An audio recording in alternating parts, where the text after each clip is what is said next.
É unha maqueta que reproduce fielmente e a escala de 1,40 a Basílica do Santo Sepulcro de Xerusalén. Esta peza foi realizada nos talleres de carpintería do convento de San Salvador de Xerusalén baixo a dirección técnica de Fray Bartolomé de las Heras.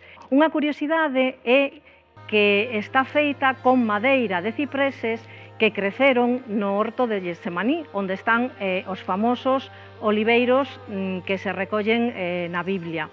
Ten unhas dimensións importantes, como podedes apreciar, en torno a 3 metros por 2 metros, o seu peso é de casi 500 kilos.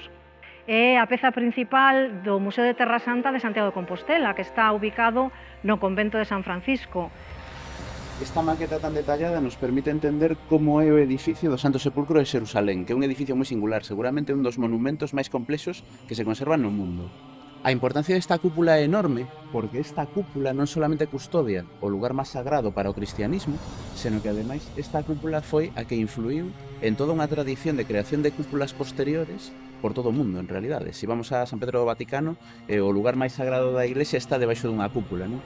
En boa medida todo isto é unha versión do que se ve en Xerusalén, porque aínda que Xerusalén estaba moi lonxana para a maioría dos cristianos europeos, en realidad estaba moi próxima no que era a súa devoción, era o punto de referencia constante para a religión cristiana.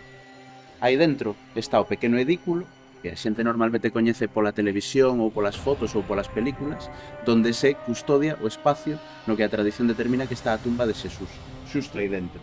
Se os fixedes a rotonda da Anástasis, xira ao redor dese espacio sagrado que está no medio, que é onde está o Santo Sepulcro.